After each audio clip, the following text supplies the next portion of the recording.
Hey folks, I'm Alex Dowd. And I'm Katie Rife. On the second installment of our four-part series on the films of Christopher Nolan, we're discussing his blockbuster Batman trilogy.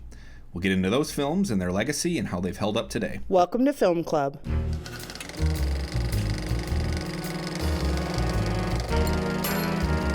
All right, Dowd. So today we're talking about what arguably is the greatest series of superhero films ever made, which is Christopher Nolan's Dark Knight trilogy. So what's your favorite Batman, Dowd? Like, out of all the people who have played him? I would say that my favorite Batman might actually be Michael Keaton, to be honest. Really? How come? Well, he brings a certain neurotic energy to Bruce Wayne himself. You know, I mean, with Batman, you know, it's really a dual role. Obviously, you're playing Batman himself.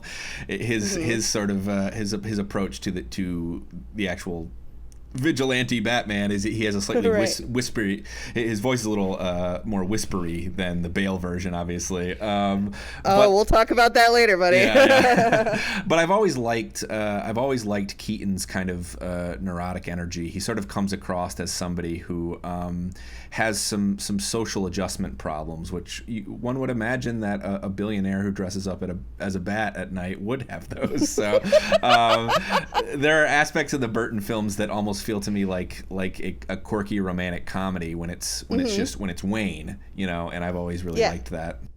Yeah, that's funny because my favorite Batman doesn't really change who he is at all except for the outfit, which is that ever since I was a little kid, I've just always loved the Adam West Batman. I love the TV series. I love how colorful and campy and silly it is, and the bang pow and all the different villains and things like that. I just always love that, which is not to say that I don't have an appreciation for the Christopher Nolan version of Batman, which is, you know, basically the exact opposite of the Adam West Batman. Well, as he was first introduced in Detective Comics in 1939, I'm sorry, I don't know the issue number.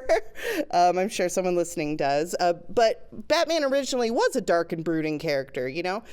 He's an orphan who's driven by the death of his parents to become the world's greatest detective. You see the death of his parents in the very first edition of Batman, but over the years, you know, as comics change, you know, there was the different ages of comics, of gold and silver and things like that. That's not really something I have the range to talk about. But by the time you got to the mid-60s, you had Adam West's Batman, which was a very silly version of the character. And I personally feel that subsequent film and TV adaptations do have a little bit of that silliness in them. Even the Burton Batman it's not based in reality the way that Christopher Nolan's Batman is. But also the arguable epitome of the campy Batman aesthetic is Joel Schumacher's Batman, which has the Bat credit card and Mr. Freeze saying ice puns and all that kind of stuff. He went all the way with it. And those films were not very popular with critics or with Batman fans. They made a ton of money, of course, you know, just an absolute boatload of money, but they were pretty derived, you know, the kind of seen as ruining Batman at the time. And so after Batman and Robin was an unequivocal critical failure, which now that Schumacher has died, we're starting to see a little bit of a reevaluation of that. As a fan of silly Batman, I appreciate that critical evaluation, but the fact remains is that Warner Brothers pulled a third Joel Schumacher film, Batman Unchained, and then the character kind of had, you know, stopped there at the time. But enter Christopher Nolan into the picture. He worked with Warner Brothers in 2002 on Insomnia, a job that he got from Steven Soderbergh. We will devote another episode to Insomnia, and we'll discuss that way more later. But that's important because in 2003, the year after Insomnia came out, Nolan pitched Warner Brothers on Batman. And his version of Batman was grounded in reality.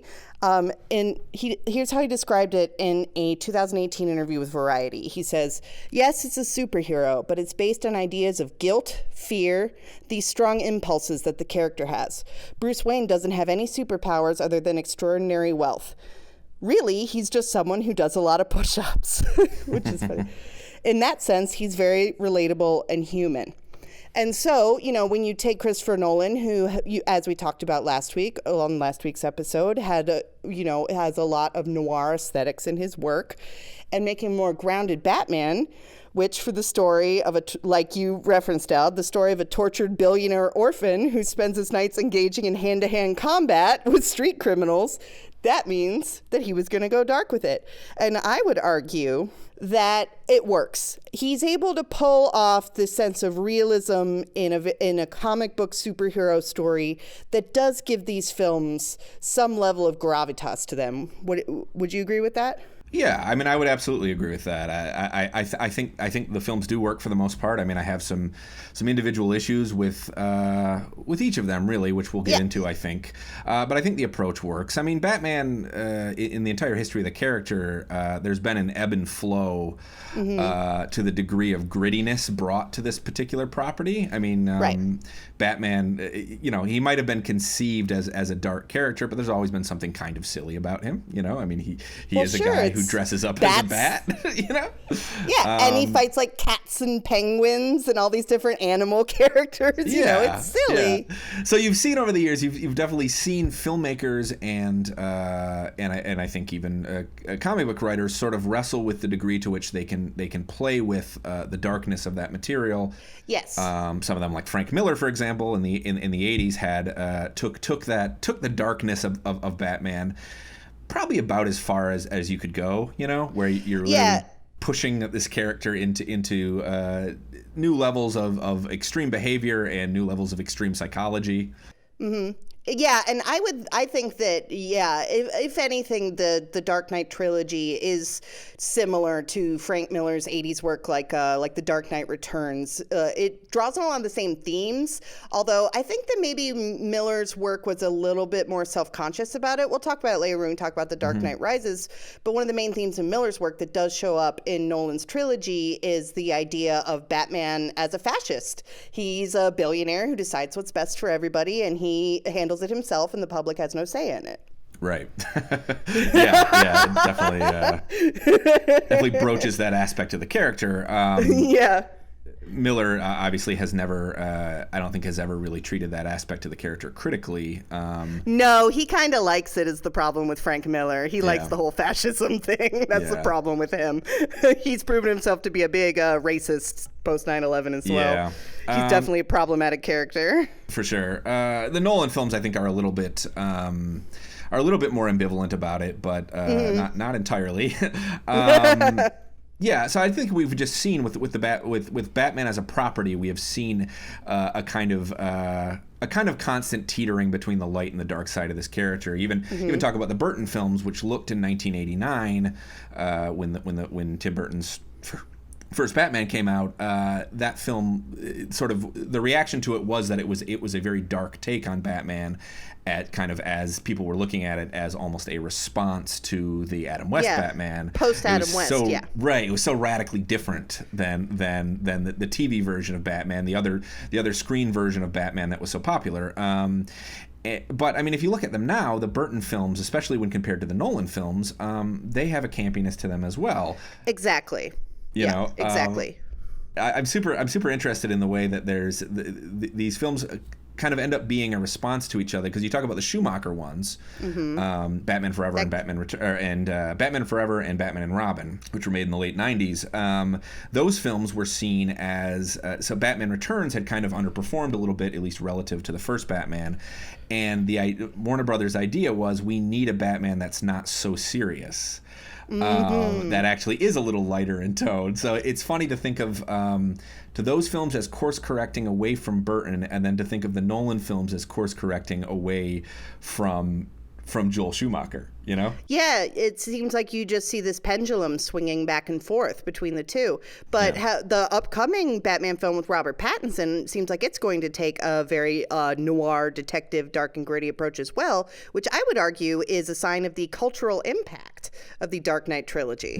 Yeah, I'm not sure. It would take a lot, I think, to see a Batman film that actually went legitimately light again after the success of the Nolan films. I will say that we talked about this earlier on the show, earlier this year, about the closest we'll probably get to that is something like Birds of Prey, which is I was gonna say that adjacent, too. You know? Yeah, there's the whole, in the comics, there's a whole universe around the Batman's a start, but there's a whole Gotham universe, and I do think that the Birds of Prey is where they're going to play with it more for sure going forward. Yeah. Well, originally, it's funny to think about these films as juggernauts, but Christopher Nolan has said he didn't originally plan for a trilogy. He just had the one Batman origin story in mind. But Batman Begins was received positively by critics and by audiences. It wasn't on the level of The Dark Knight, which was a full-on cultural phenomenon when it came out in 2008. The only other big film that I can think of in my lifetime, well, two other films that I can think of in my lifetime that had that big of a buzz, and it was Jurassic Park and Black Panther, were the two other films that it was all anybody was talking about. What about Titanic? Oh, yes, Titanic, too. Yes, Titanic. Good point. But, I mean, The Dark Knight was for a wall little to while wall there. Yeah, I mean, like it was all anybody was talking about. Yeah. Yeah. I remember $1 billion. Yeah. Sorry, go ahead. Oh, yeah, I was going to say that for a little while it was number one on IMDb's list of the 250 greatest films of all time. You know, users were voting on it, and I remember that The Dark Knight was sitting at number one for quite a while after the release of the film. People were very jazzed about that movie. These films still have very high. Yeah, this film still have very high IMDb scores. Dark Knight is at a 9.0 right now, which is, I mean, you don't really see that on IMDb except for like The Godfather. That is, you know, a classic. It gets a 9.0 on IMDb. I remember, do you remember going to see The Dark Knight? I remember it very well because my boyfriend at the time, you know, he grew up with comics, and I always liked the Gotham ones best out of all the comics. You know, I used to read Gail Simone's Birds of Prey, read all the Frank Miller stuff, that kind of, I always enjoyed those comics, and so we'd go and see all the Batman movies when they came out. And I remember we went to go see The Dark Knight on Tuesday after opening weekend, and we showed up right when the movie was starting thinking it's Tuesday, it'll be fine. No, we had to sit separate from each other on opposite ends of the front row because those were the only seats left in the theater. Yeah, I mean, I do remember going. I actually did go opening night. Got my tickets very far in advance, and went on the Thursday, the Thursday midnight. I feel like this was rather unprecedented at the time, but I remember that there were movie theaters. There were some in Chicago and New York as well that were basically offering round the clock screenings. So, oh wow, yeah. So if you couldn't get into a midnight of The Dark Knight on opening night, you could go to a 4 a.m. and that sort of thing. It made me because these are long movies, yeah, right? They are. They're very long, but they were like offering. It was like every screen was showing it, and they were offering one every. They were basically offering one every hour if they could. Wow. It made me very thankful that I did not work at a movie theater anymore at that point, or did I? Oh, actually, I did work at a movie theater at that point, but I was not working at one that would show anything like The Dark Knight. Yeah, nothing that was playing The Dark Knight. And of course, the Dark Knight further legitimized superhero films. And of course, The Dark Knight achieved another big milestone for superhero films, something that I remember being analyzed to death when it happened and has since come to pass in some ways. Black Panther was nominated for some Oscars, was Heath Ledger's posthumous Oscar for his role as the Joker. And he had died before the film's release, which I think added to the mystique. Not that we'll talk about his performance a little more later. I don't think it really needed much hype on top of it, right. But it did kind of add to the sort of buzz around the whole film. Certainly. I think he would have won the Oscar either way, to be honest. I think it was that iconic of a performance, but I agree that it did contribute to that. Speaking of the Oscars, it's probably worth noting too that a lot of the change that we saw in the Oscars sort of in the early 2000s when for example, the Best Picture lineup was briefly expanded to 10 nominees, and now it's variable. It's between 5 and 10. That change is largely attributed to the fact that Oscar voters did not nominate The Dark Knight for Best Picture. Interesting. Okay. Like open up all these discussions about, is the Academy out of touch with populist cinema? This was a movie that, The Dark Knight had been not only this enormous hit, it had been very well received from critics. It was a beloved film. It was, as we mentioned before, regularly appearing at the top of IMDb's list. recency bias aside.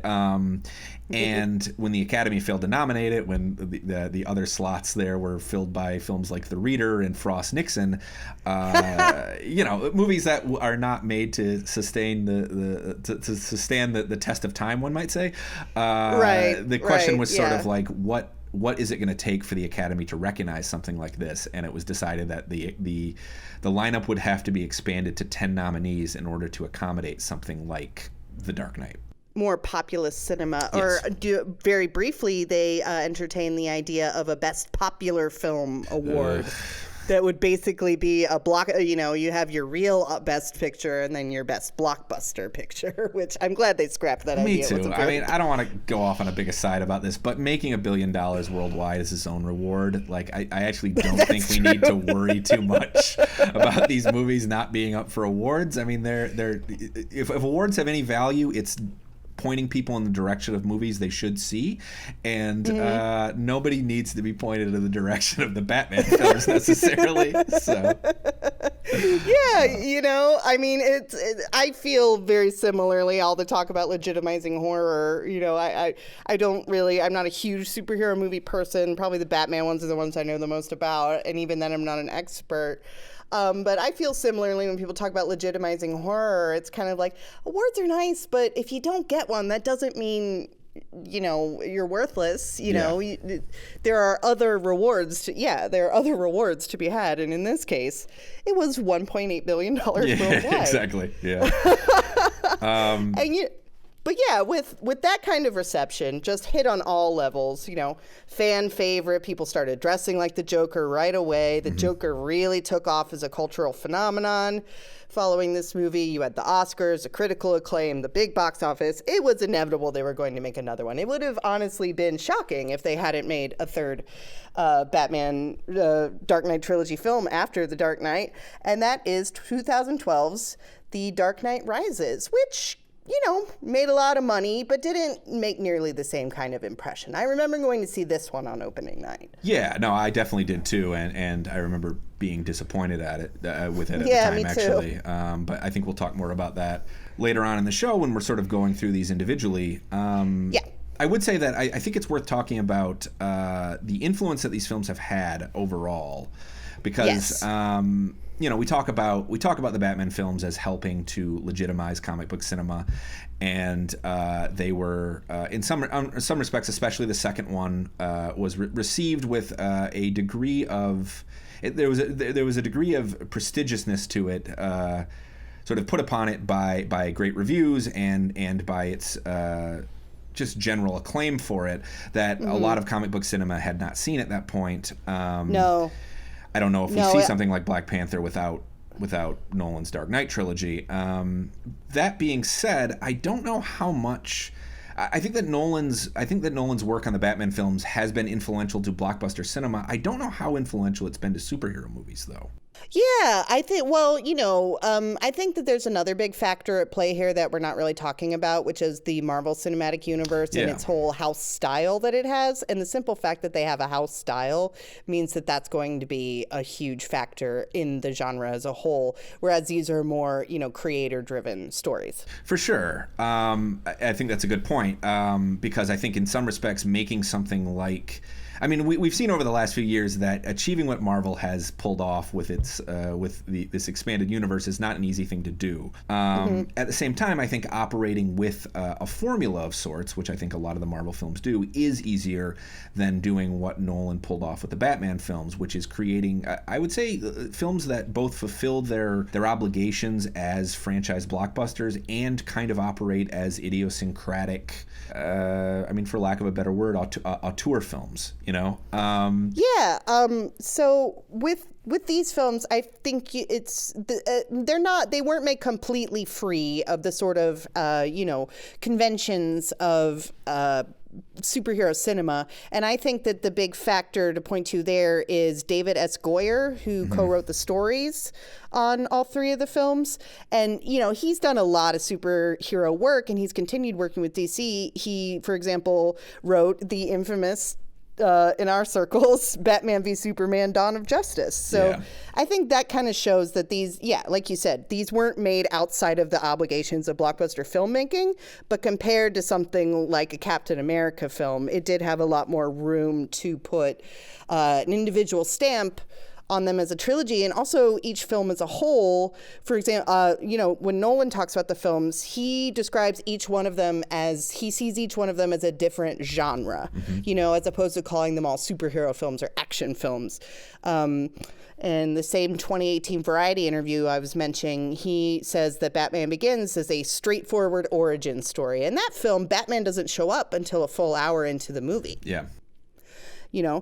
Before that, it's got elements of, a ninja martial arts movie. It's got James Bond elements, and there's even some horror elements in Batman Begins because of the character of Scarecrow, And he also describes the films as being more defined by their villains more than they are defined by Batman. I don't think that's radically different than what the Burton films were doing necessarily. I mean, I think one of the things you encounter with Batman is that he's potentially not that interesting of a character.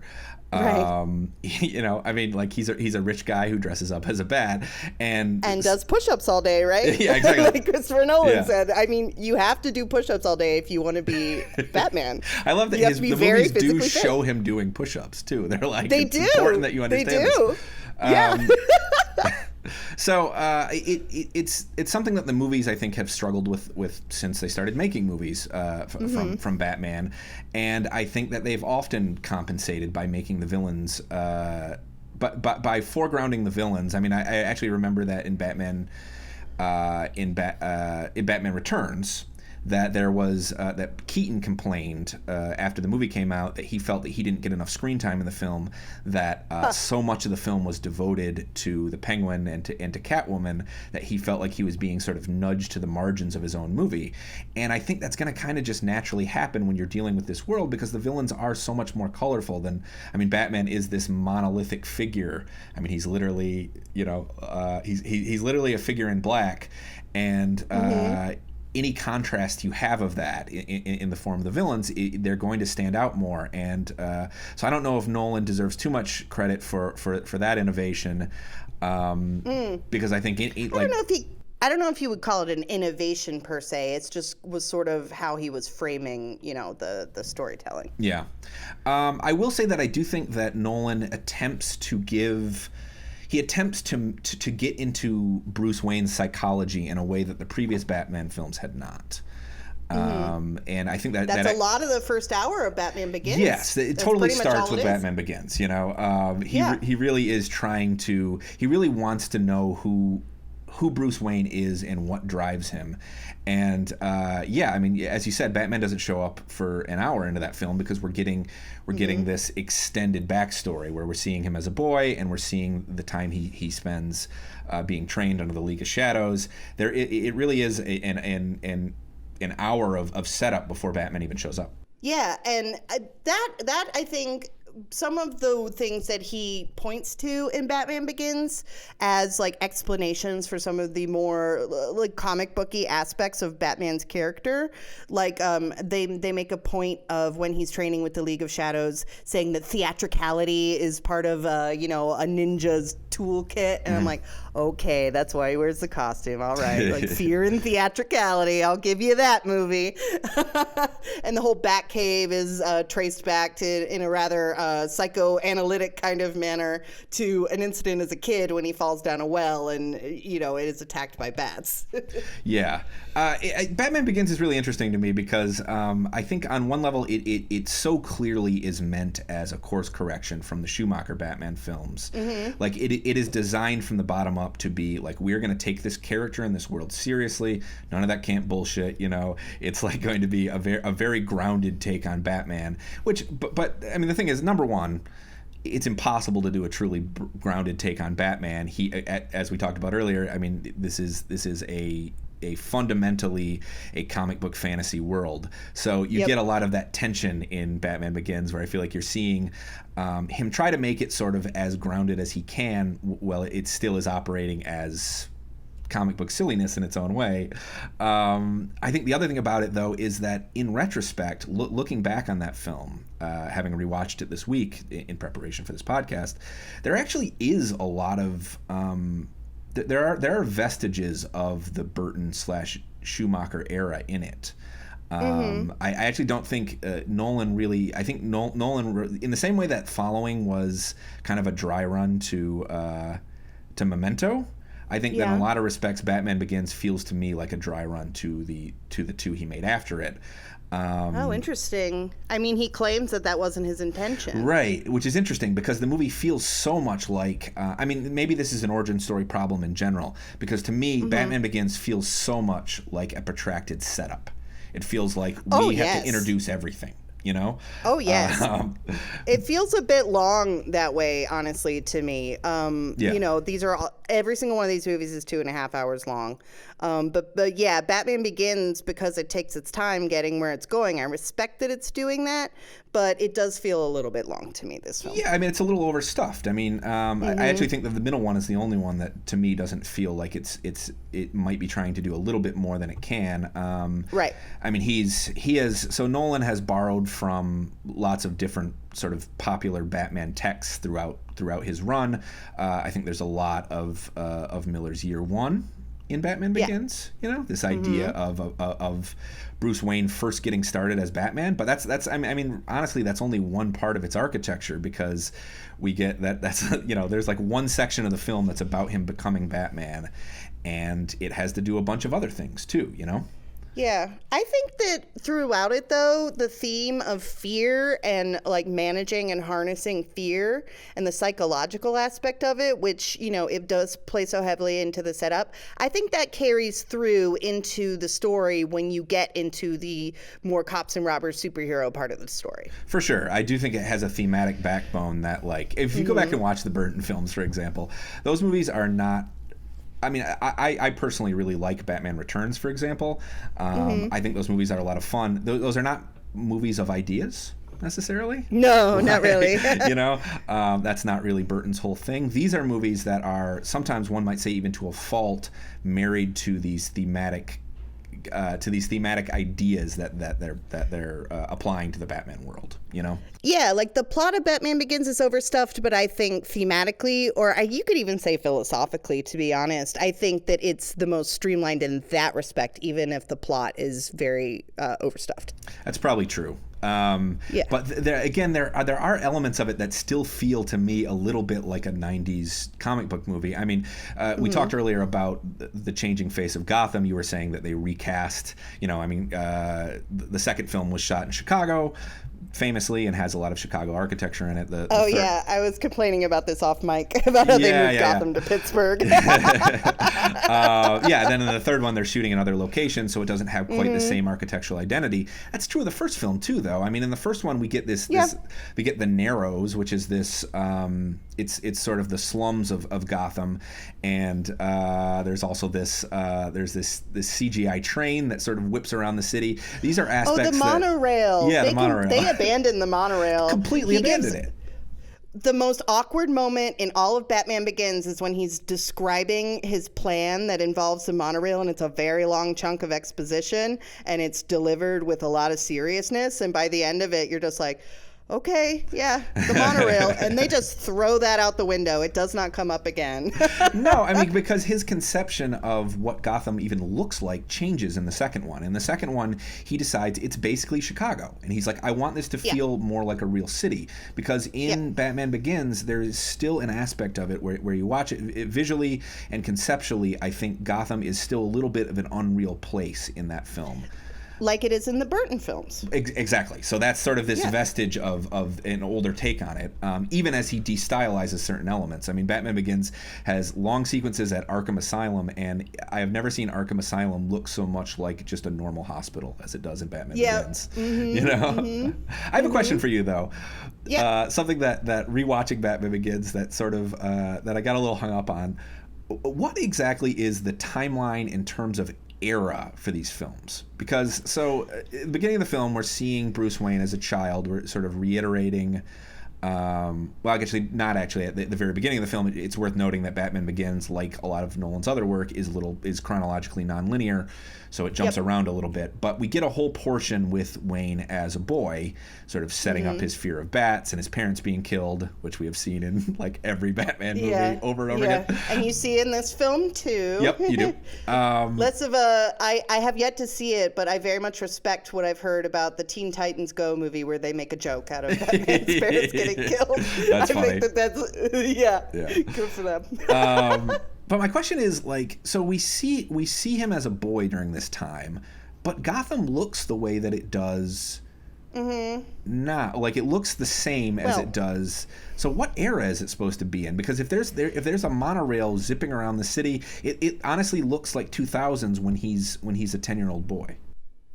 Yeah, that's another. I mean, these films, we were talking about them taking place outside of geography. Yeah. I did watch, to just quickly follow up on your point about Chicago, I did watch Batman Begins and The Dark Knight, like literally back to back. I sat and watched one and then turned on the other one. Got it. And there are parts of Chicago, specifically the bridges over the Chicago River, that he does reuse in both of those films, like shoot stuff in the same area. And they love Lower Wacker Drive. They just use the hell out of Lower Wacker Drive in Batman Begins and The Dark Knight. And so, like, those are a little more Chicago. But if Gotham is a place outside of geography, maybe it's a place outside of chronology too. Maybe that doesn't matter so much. Probably best to feel that way about it. Yes, to not get too hung up. Yes, because that is another area where I'm tempted to get nitpicky, because particularly you see this in The Dark Knight Rises. Bruce Wayne just disappears for long periods of time, and they're like, he was gone for 8 years, and you're like, wait, really? Yeah. One of the things I find really interesting about Nolan's Batman films is, most Batman stories imply many, many years of him being Batman. Like there's a whole, even when we don't see the other villains, there is an implied rogues gallery, like outside frame line, like Burton's Batman movies. I don't think they suggest that he could have been fighting various other supervillains over the years in between entries. Nolan's films, and this is part of, I think, what makes them feel self-contained in a way that a lot of comic book movies no longer do. Nolan's films create a very short timeline in which Bruce Wayne is actually Batman. Because if you think about it, like, The Dark Knight takes place a year later, and by the end of, spoiler alert, by the end of The Dark Knight, he's stopped being Batman. So really, the implication is that Batman was around as a thing for about a year, right? Yeah. Let me think. So Batman Begins, he's supposed to have been away for 7 years off on his journey in the desert into becoming Batman. And then he's Batman for a year, and then 8 more years go by before the events of The Dark Knight Rises, which take place over a couple months. So really, it's like over the course of 2 decades, you maybe have like a year and a half of Batman. It's a bizarre choice, but I think it does suggest the Nolan Batman films don't leave a lot of wiggle room for you to continue on top of them. They are really pretty contained as a trilogy, and Nolan is not interested in somebody picking up the baton, even if the last one does kind of end with a picking up the baton moment. Yes, as these things need to do. For sure. I just don't think the first one is. I don't think it's one of Nolan's most interesting movies, period. We're talking all this month about Nolan, and I think it's one of his least visually interesting films in a lot of ways. There is a sort of flatness to it that I see a lot in films from around, the mid 2000s. And I wonder if that's just, Nolan shoots on film, so I suppose that wouldn't have been an issue. But yeah, there is sort of a flat look to Batman Begins. It's not very exciting visually. There's really nothing all that colorful about it. And we talked a little bit last week about him learning to stage action scenes. Like, it's better here, but I don't think he had quite become a master of the action scenes. Definitely not. I mean, I actually think that you can look at this trilogy as you can sort of track Nolan's development as, I think, both a visual artist and a blockbuster filmmaker over the course of this trilogy, because I think, I've made no secret of this, I think the middle film is the best of the bunch. I do think that I don't think you can argue with that. It's hard to argue with, honestly. Yeah. But I do think that his filmmaking is getting more sophisticated as he goes, to the point where by the time that the third film comes out, he really knows what he's doing in terms of staging this stuff. And in Batman Begins, I don't think he quite knows. I think the other issue is that you can kind of see him negotiating where this can be a Christopher Nolan film and where it has to be a franchise blockbuster.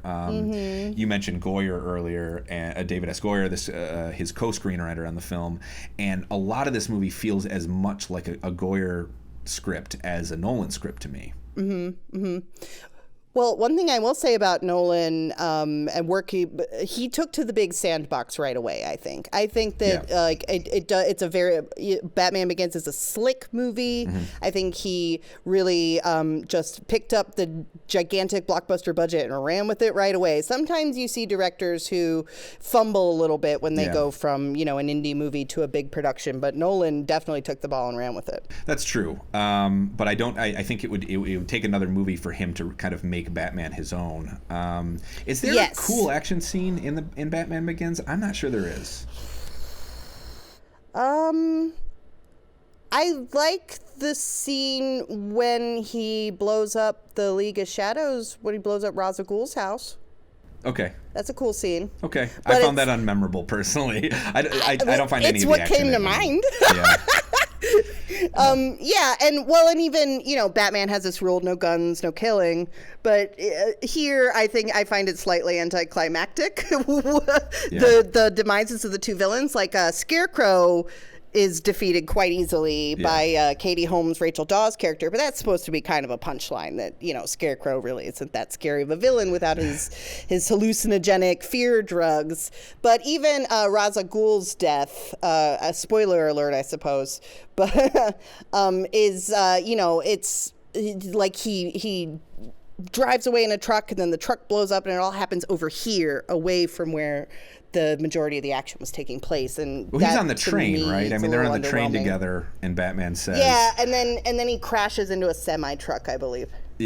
I always found that moment to be kind of I think he's doing some moral gymnastics to get out of saying that he killed somebody, because he says that's exactly what it is. He says, I'm not going to kill you, but I don't have to save you. Like, well, then you're killing him. I mean, you're leaving him in a train that is going to crash.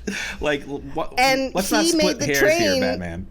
Yeah, and he blew up the track so the train would crash. You killed him, buddy. Like, accept that. Yeah. Yeah, he's definitely doing some moral gymnastics there. I do think that what kind of holds the first movie together, for me anyway, is Bale himself. And I think that some of that is, I do think that Nolan cares more about Wayne as a character than any of the previous films have. Yeah, I'd agree with that. He certainly spends a lot more time sort of analyzing his mindset. For sure. But I do think that some of it is also in Bale's performance, too. And I think that his conception of Wayne himself as a performance.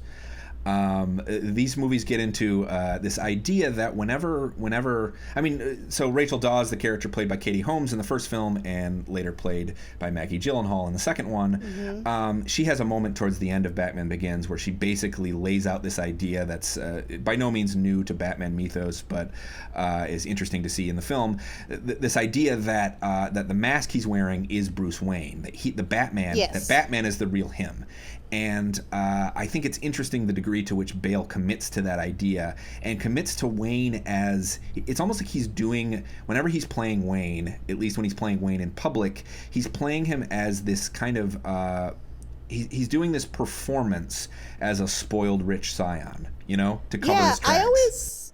I always wonder, like, they always show when he's being Bruce Wayne, he always has more than one woman with him. Yes. And I always wonder, like, what happens when, they get in the limo or they get on the yacht and they pull away? Does he say, thanks, ladies, that'll be all for today? Like, what happens there? I would have to assume he goes home with them, I guess. And then Alfred sees them out in the morning or something. Yeah, he keeps up the facade to that extent, you think? Yeah, I think so. Well, maybe, though. He's a very broody guy. It's actually really hard to imagine the version of Bruce Wayne in the Christopher Nolan films having sex. Right, that's what I'm saying. But he always has multiple women with him, and I just can't imagine him seeing that scenario through, so to speak. Totally.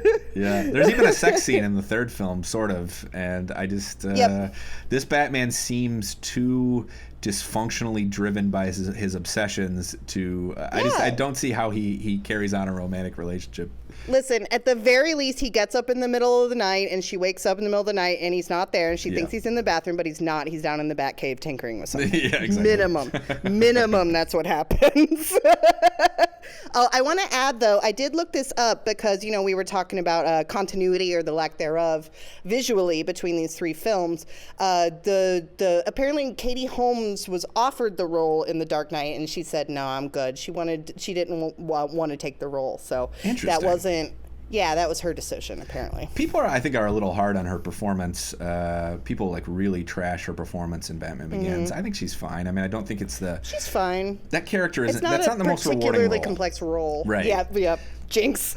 Yeah. She just kind of has to lecture him about his responsibilities and. Right. She's just there to go, but Bruce, you used to be a regular person. That's, as regular as he could be, I suppose. So let me ask you this by way of transition. Okay. What do you think is the major thing? I mean, I think we can agree that The Dark Knight is a better film than Batman Begins in almost all respects.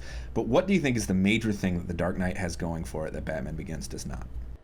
Okay. When I rewatched The Dark Knight the other day, I had a slightly different take on it than when I saw it the first time. Okay. I don't think the movie would be nothing without Heath Ledger. It's still a good movie even without Heath Ledger, but Heath Ledger is what takes it over the top. His performance as Joker is just an absolute classic performance. If you live in Chicago, there's some extra layers to it where he sounds like your dad's buddy from the plumbers union if he had a psychotic episode. You know what I mean? He's got this, working man Chicago accent.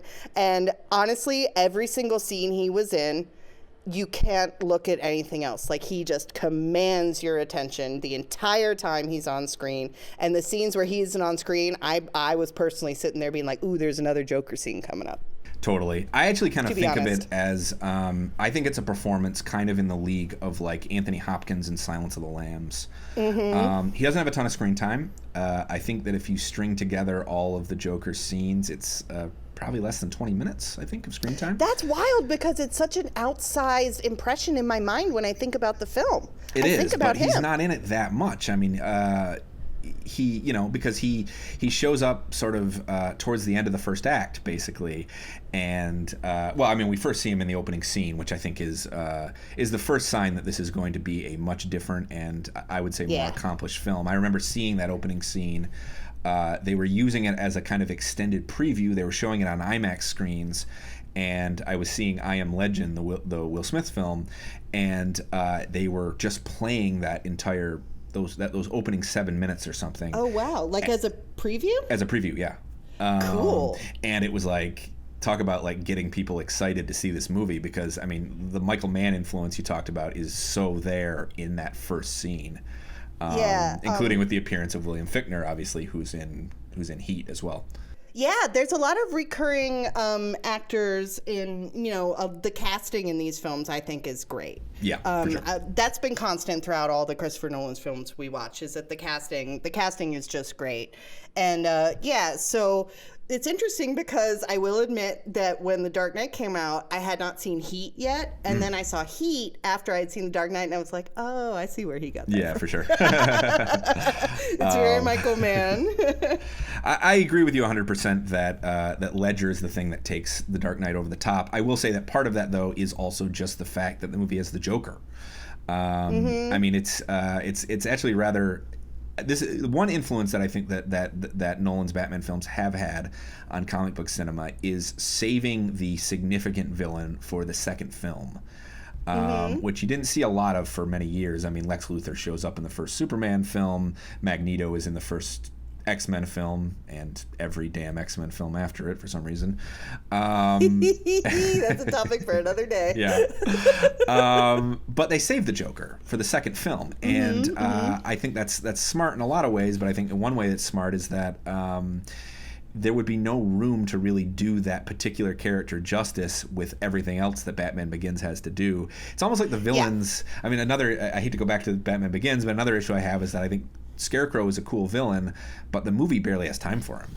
Honestly. No, there's barely any time for Scarecrow. I mean, Scarecrow does add some cool kind of horror elements to the film, which I think, where having the hallucinations and things like that, which I think is a smart way to make Batman a slightly less grim and gritty by just taking a slightly different approach to like edgy material. Yeah. I think that's a smart way to do it. Yeah, I will say I also really like how Nolan has found a way to bring that character Dr. Crane back in like a few scenes in the sequels. Yes. It's very fun to see him show up again. But yeah. I love his cameo in The Dark Knight Rises. It's really fun. Yes, me too. It's very funny. Yeah. I mean, I think that bringing the Joker in makes a lot of sense, and I think that Nolan's particular take on the Joker is pretty interesting. I mean, a lot of it comes down to him. He sort of treats him like a force of nature in some ways. Yeah. A story came out recently that said that there was actually a little bit of blowback, I think, from Warner Brothers on the idea that we would get no backstory for the Joker. Yes, I read this too. Yeah. That's just such a terrifying choice, though, because I mean, the way he plays it, we get the first scene where he kills one of the local crime bosses, and he tells this macabre story explaining where he got the scars on his face.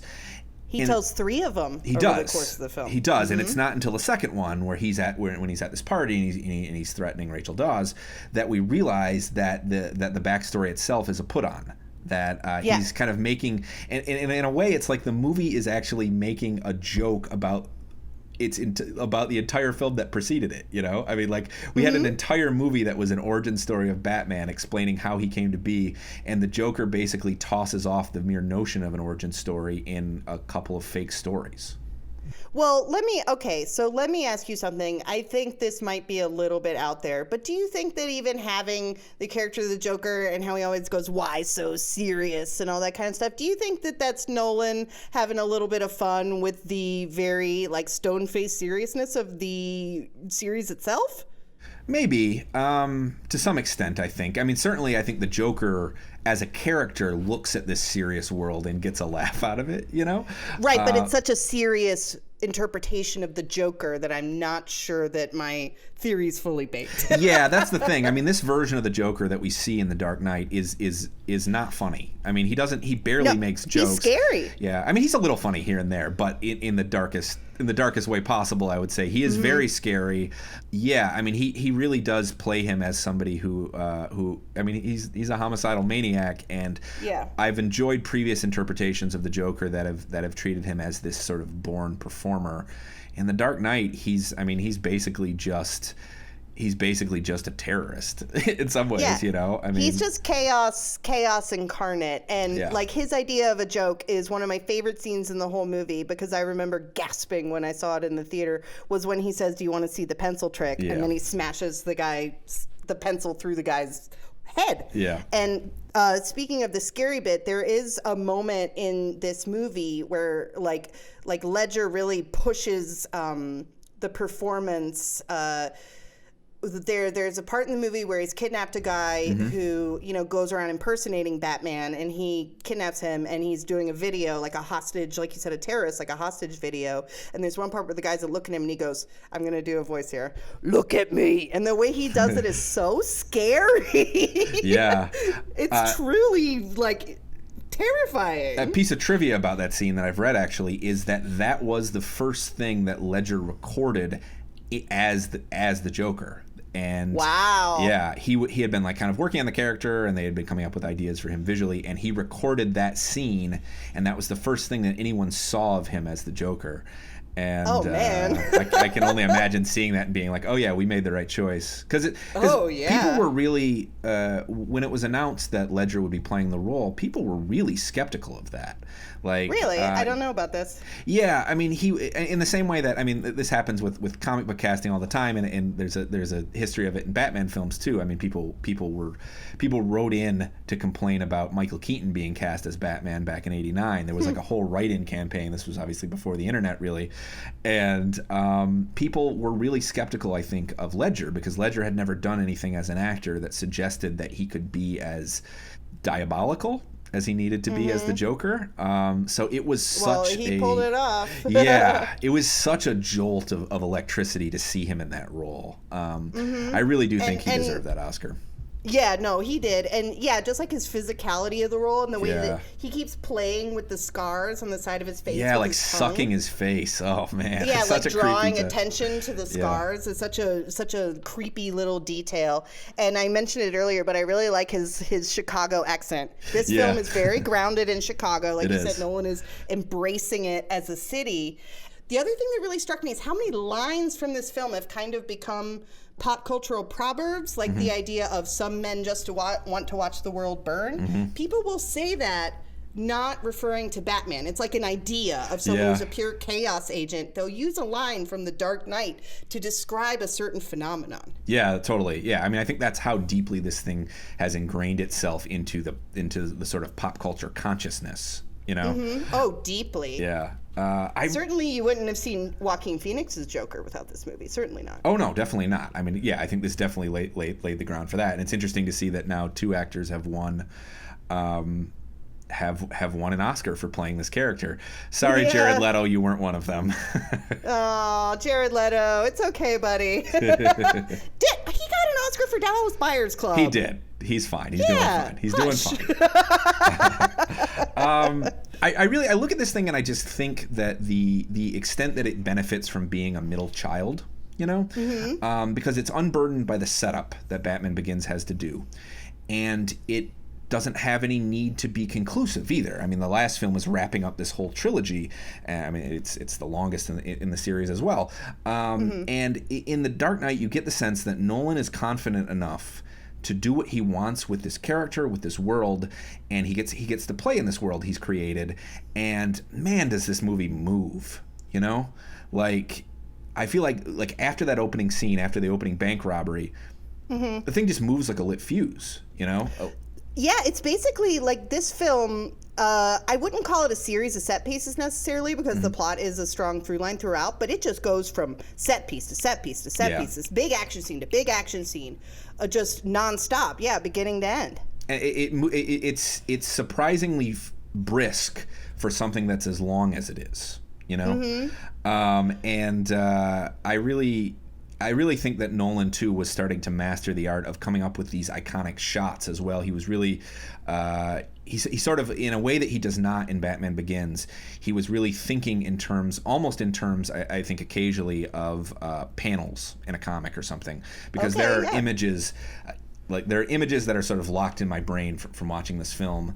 Like the one where, like what? So like the scene after the big truck chase, the sort of the big action film, the big action sequence. I love the truck chase. It's one of my favorite scenes in the whole movie. It's a good one for sure. He actually really flipped that truck too, which I think does make a difference. But there's a shot after that where Batman the Joker's in the middle of the street with a machine gun, and Batman zips by him on the motorcycle, and the Joker just kind of looks over his shoulder, and it's like something you would see on the cover of a comic book. And I think there's a number of iconic images in the film that have that kind of power and memorability to them, you know? Yeah, and doing it without going into camp, because a lot of times people will do the kind of panel effect, but they do it in an explicitly comic booky cartoon kind of way. Yeah. And he's not doing that here. It still has that basis in the Michael Mann crime film world. Yeah, I'm glad you brought that up, because I do think that one of the strengths of The Dark Knight is that it gets this balance that the first film didn't quite get between grounding this in something like the real world, the way that he wanted, I think that he's always wanted to, and being true to the kind of flamboyant spirit of comic books and to the source material. You know, like Gotham City is a real place in this movie, but it's still also Gotham City. And the fact that he could do the Joker, the character who is so flamboyant and so comic booky, and make him feel like a real threat in a way that I'm not sure any of the previous movies did, he pulls it off, I think. Yeah, I don't think any iteration of the Joker is as threatening as Heath Ledger's. You talked about him as a showman. Like, here he just feels like someone who could lash out with extreme violence at any time, and just a very unstable person is how he comes across. So I do think it's significant that we're talking so much about the Joker and not talking about Two-Face at all. Yeah. In our discussion of The Dark Knight, I think the Two-Face, like Harvey Dent is part of the plot, and so I suppose they had to put Two-Face in there somewhere. But I just feel like all of his villain stuff is pretty much unnecessary to the film. Well, I don't know if I agree, to be honest. I think the Two-Face stuff plays pretty well. I don't think that Nolan's conception of the character is not exactly the same as a traditional take on Two-Face. I think in part because he is really functioning as kind of an 11th hour villain in some ways. Right. I mean, he kills some people, but I mean, ultimately the Joker dominates this film in a way where you almost don't need Two-Face. I think that he's mostly interested in him as a tragic figure, as something that shows the true damage that the Joker has done to the soul of Gotham, so to speak, I think is how the Joker puts it. Well, and it also provides one of the silliest moments in the film, which is when Joker shows up in Harvey Dent's hospital room with the face mask on and then takes it off. And then all of a sudden, Harvey Dent's like, oh my God, it's the Joker. And it's like the makeup and the green hair didn't give it away. Before that, yeah. there are a lot of little things. I don't like to do this because I think in general, we really only want to nitpick the movies that aren't working for us. Right, exactly. And on a whole, The Dark Knight works, I think, splendidly for me, so I'm not particularly interested in getting hung up on stuff. But I will say there are little things here and there in the film, little plot holes that pop up in the film. For one thing, can you answer this? I'm sure you can't, because I don't think anybody can, but I'm going to ask you anyway. So there's a moment where, towards the very end of the movie, when Batman is talking to Gordon, and Gordon says that Two-Face has killed 6 people. Yeah. Who the hell are the 6 people? I mean, because I count maybe 3 or 4, I think. I have no idea. I was waiting for the Joker to come back. I was like, is he accidentally counting some people that the Joker killed or something? I do not understand. Yeah, I do not understand that. But maybe, yeah. Like when I rewatched it, there were some parts in the non-Joker parts of the film where I was like, maybe this isn't a perfect film. It's definitely For example, not. I think this film is where Christian Bale jumped the shark with his Batman voice. Okay. I'm sorry. I think he jumped the shark in this movie. You can't say more than 3 or 4 words in that voice without sounding stupid. I'm sorry. Yeah. Like, I don't understand why they didn't just put an actual voice modulator on him and then it would be credible, but instead they have him talk like this. Yeah, it's never bothered me that much. I think partially because I know this is sort of blasphemy, but Batman is a silly character, I think, in some ways. And sure. I don't really mind that. I mean, he's doing a performance in the same way that he's performing as Wayne sometimes. I think he's also performing as Batman at times. And I think that voice is it's deliberately affected in some ways. And I can accept it. Oh, interesting. I always figured that it was to make it harder to recognize him. That probably is actually the reason, but I think that he wants to sound kind of inhuman too, or something. Just sound scary and tough, I guess. Yeah, it is one aspect though that definitely has always played better on the page. Like when I see a dialogue bubble that's been like written in a different font as the rest of it, I get the idea that his voice sounds different, and I can imagine what it sounds like. The movies have never come up with a version of that is really intimidating.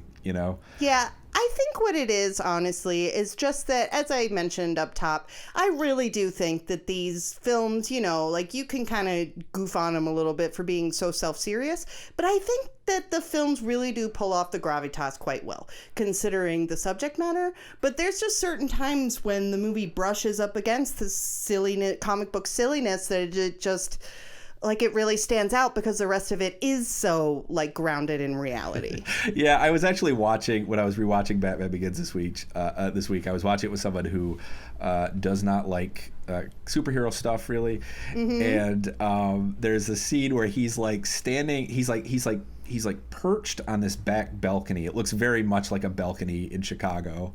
You know, it's like, oh yeah, I've been on that balcony before. I've been drunk on that. Yeah, balcony I've been drunk before. on that balcony, totally. And he's just crouching there, and he's whispering at this kid. And she was like, yeah, this is why I just cannot take these things seriously. Yeah. There's always going to be an inherent silliness, I think, to comic book fare, to superhero movies. I do think that the Nolan films do about the best job you can in investing them with real ideas and treating them as seriously as you can, and without zapping them of the fun. You know, I mean, you talk about there is like Nolan has influenced at least one corner of blockbuster filmmaking, and that's the DC films they made afterwards, specifically Zack Snyder's films.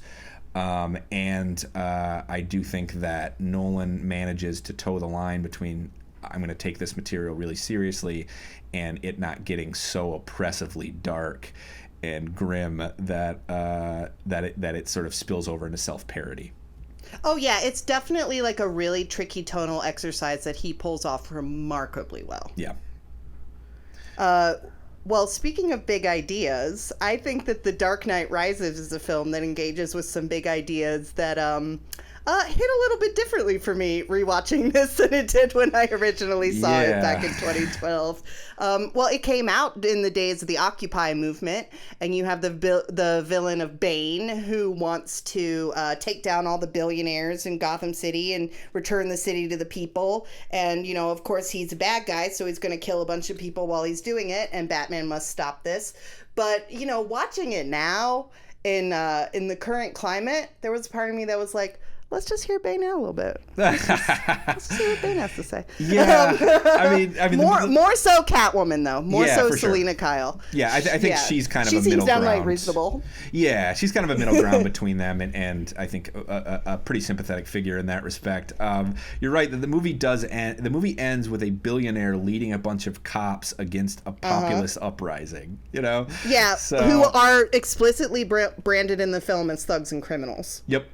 I will say this, the movie was not directly, at least not intentionally directly responding to Occupy, because it was well into production came out around before. The same time. Yeah, it was sort of serendipitously timely in that respect, and allowed certain conservative writers. I remember there's a very infamous Breitbart review of The Dark Knight Rises that celebrates it as anti-Occupy, and I think thematically in some ways it is vaguely anti-Occupy. It just happens to be accidentally so. You know? Right, yeah.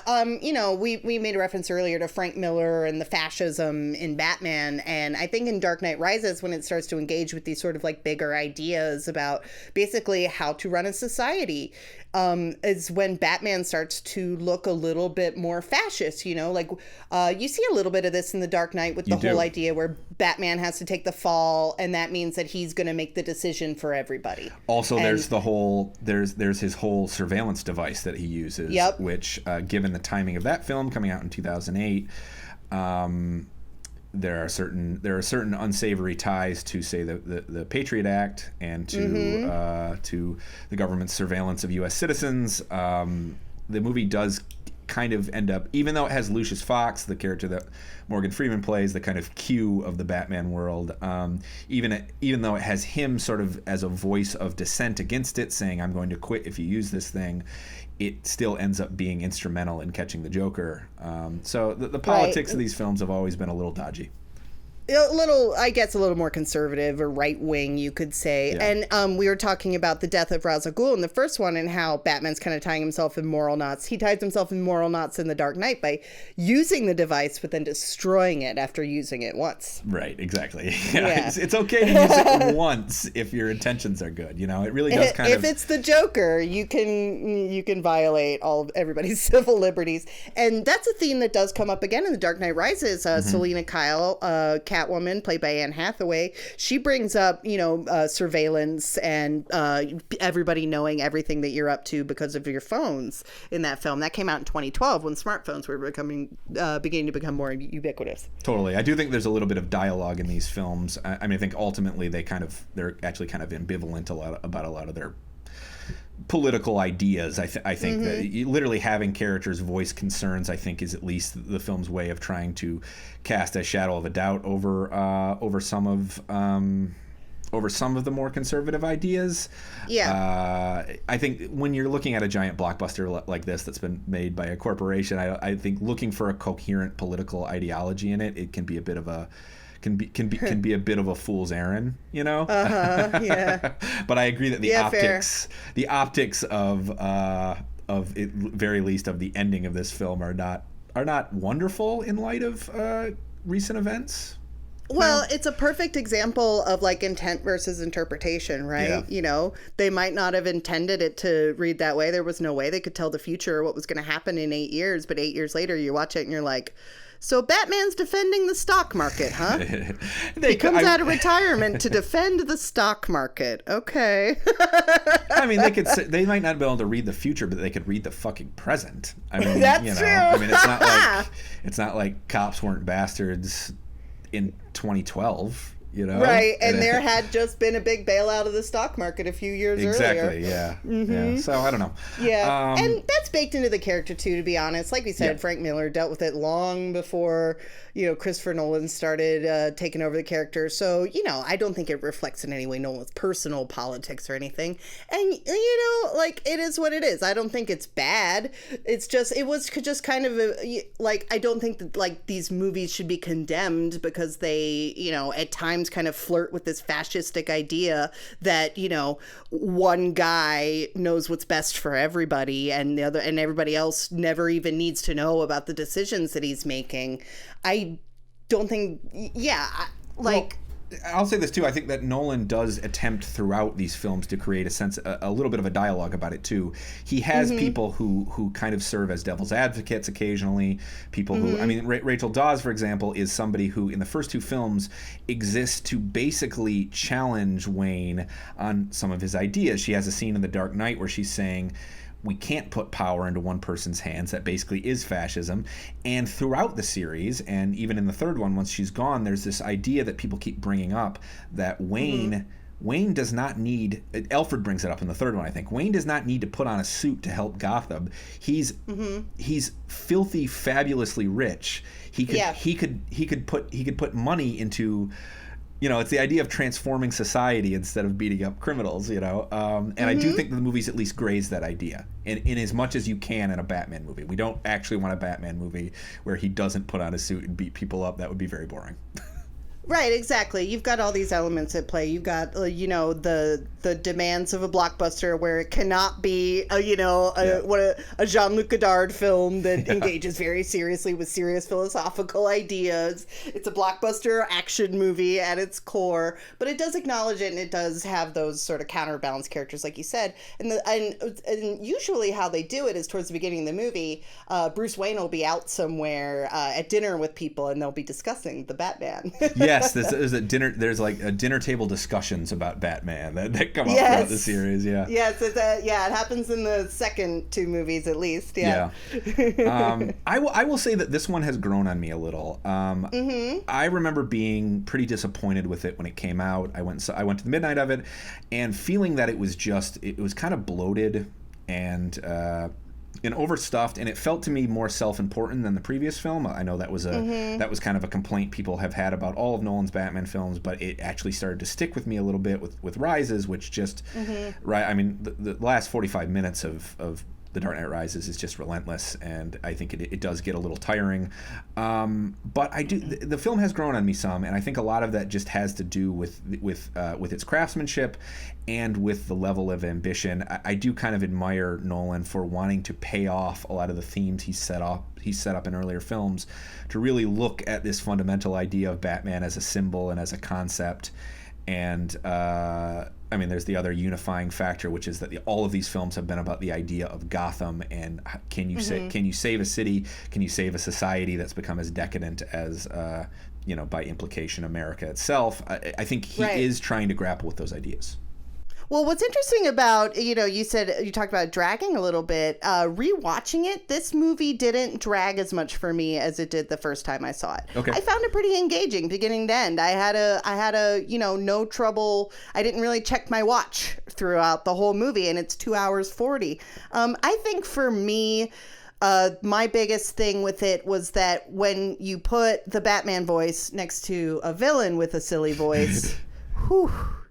It just starts getting a little too comic booky for the Dark Knight trilogy, to be honest. Like, there's a certain level of comic bookiness that just doesn't fit with the overall tone of the thing.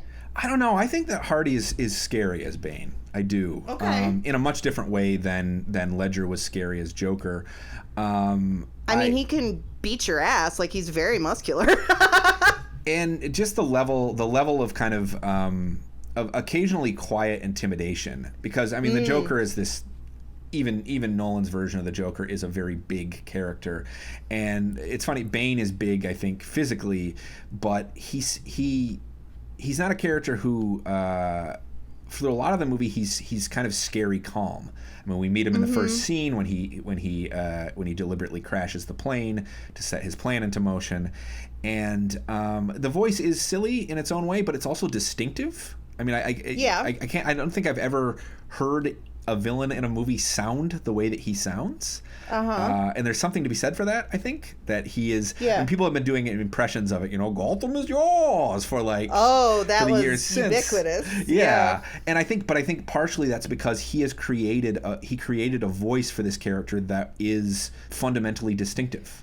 Well, that's a really interesting point you made about comparing Bane with the Joker, because I think that works on a bunch of different levels, like in terms of characterization and performance, and also philosophically, right? Like, just the Joker being chaos and Bane being basically, he's sort of like a Maoist. He wants he wants a society of peasants. He's an extreme left-winger in some ways. Yeah. Totally. Yep. I think he has there's some very frightening scenes in the film. I think the scene where he kills Ben Mendelsohn, I think, is kind of like is a little masterclass in quiet intimidation. Oh man, you're winning me over.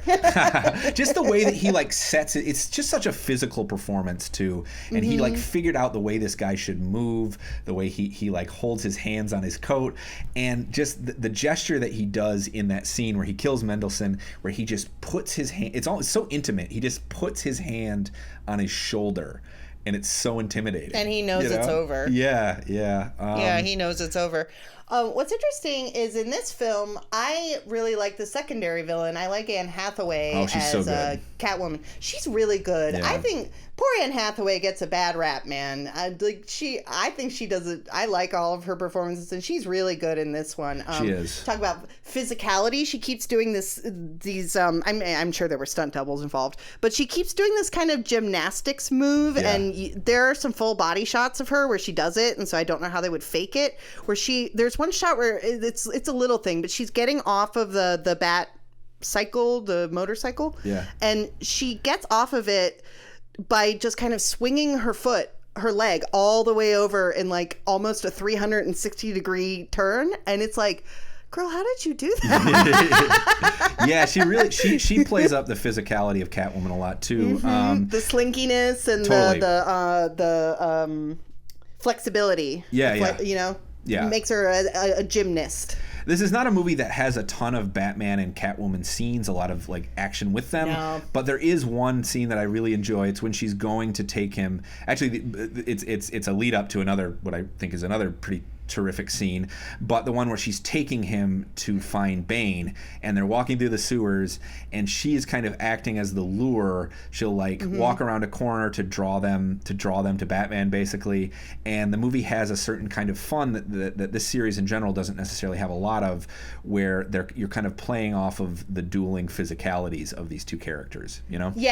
Yes, very much so. And I think that is it does add an element of lightness to this movie. Yes. But it's not, it's a little more self-serious in that it is kind of slinky and sexy. Yeah, for sure. I do think this film has some of the most accomplished action filmmaking that Nolan has done over the years. I think that he used this almost as an opportunity to do some really large scale action, but also remember we were complaining last week when we were talking about Following a little bit and Memento, and I was talking about the fact that I don't think for a while Nolan didn't really know how to shoot a fist fight, and it's honestly still a problem in The Dark Knight. Even there's an early scene in a parking garage where he's beating people up, and it just is not staged in a terribly exciting way. But the fist fight between him and Bane in the And Bane? sewers. Yeah, I mean it's pulled right from one of Nolan's many sources for The Dark Knight Rises is the comic book arc Nightfall in the 90s where Bane broke Batman's back, and it was this whole thing where there was a new Batman, etc. But that sequence in the film where they're fighting, I think is better staged and staged with more clarity than any action scene he had shot maybe before this.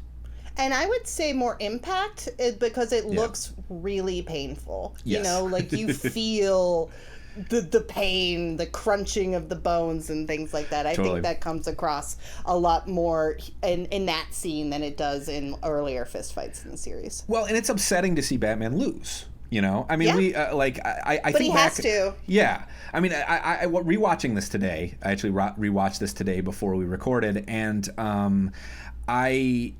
I felt a little bit how I felt in Superman 2, one of the earliest comic book blockbusters. In Superman 2, where Clark Kent loses his powers for a little bit and he gets beat up in the bar, and it's so upsetting as a kid to see Superman get beat up. And then it's obviously it's super inspiring when he gets his powers back and he can go back and confront the bully. But there's a little bit of that element even in this much more serious film in The Dark Knight Rises. We really get to see Batman taken to his lowest point. So it actually is, I felt myself a little flush with kind of an adolescent joy when Batman comes back and faces him again, you know? And it also fits the sort of thematic and philosophical arc of the series.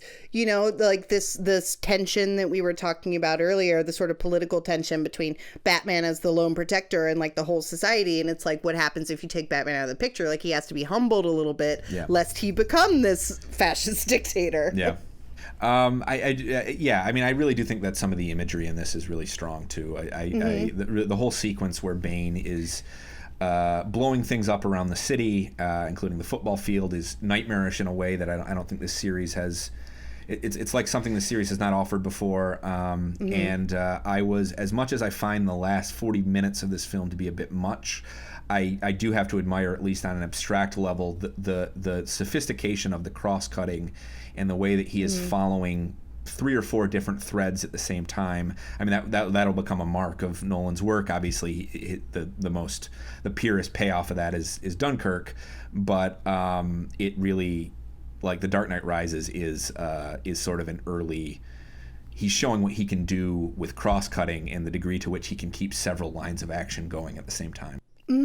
But I mean that I definitely agree with you on a scene to scene level, but the sort of chronology, passage of time issues that we were talking about up top, that I noticed them the most in The Dark Knight Rises. Where it was like, wait, how much time has passed? Wait, what? He's been gone how long? And then what? And like how much time passed between different, plot beats and things like that is pretty unclear in this movie. It is, I think. I would say mostly that the events that happen in Gotham are supposed to take place over 5 months or so. I don't know if they ever quite feel like 5 months, although I'll say that... It goes from not snowing to snowing is the clearest indication of how long it's been. Yeah, I guess that makes sense. And Nolan films are always kind of... He has a tendency, I think, to... one of the reasons his movies move so much, I think, is that they're always threatening to become a montage. And Dark Knight Rises, I think, gives into that the most of any of the films, where it's like at a certain point we are just seeing a very long montage. And even The Dark Knight, for how good it is, like I was talking about, a lot of it is just going from like action scene to action scene to action scene to action scene. So it does sort of have that element to it as well. Yeah. So, Dowd, I'm assuming that you and I will have the same ranking for these 3 films. So The Dark Knight, I would probably go Batman Begins over The Dark Knight Rises. What would you say? See, I do disagree with you on that. I think having rewatched it, I think I might put Rises ahead of Batman Begins. Interesting. I like the tone of Batman Begins a little better, but I think Dark Knight Rises is a better action movie. Yeah, for me, Begins is just so much of it feels like protracted setup, and that's the origin story problem in general. But I think that Nolan was still figuring out how to make a movie like that. I think that you're right that it's perfectly slick and competent and gets the job done, but I think that he had not figured out a way to put his personal signature on one of these things at that point. It's actually one of the least Nolan-ish of any of Nolan's films, and I think by the time The Dark Knight Rises came along, I mean, you could almost say that it's Nolan to a fault in some respects. Like, it's more interested in being a Christopher Nolan film than a Batman film in some ways. But ultimately, I having rewatched The Dark Knight Rises, not just today, but in bits and pieces on HBO over the years, just always catching a little bit of it on TV. I do think it's better than I initially thought it was. But we can agree that definitely. The middle one's the best. Well, yeah, like that's a really we were talking off mic before the taping, and I was like, yeah. That's a really difficult position to argue with. There is something, though, about Batman Begins and just the sort of like project that he's embarking on there of like the stripping away the layers of campy comic bookness from the character. There's something about that as experiment in filmmaking that I dig. Yeah. And yeah, Dark Knight Rises did exceed my exceed my impression watching it again this time around. But I honestly think that might have been kind of inevitable, that a lot of people were a little bit let down by The Dark Knight Rises, because how do you top The Dark Knight? It's a high bar to clear, and particularly for something that became such a phenomenon. And I might even go as far to say, though, that although The Dark Knight Rises was made for the biggest screen possible, I mean, obviously it was designed to be seen on an IMAX screen. That's how I saw it.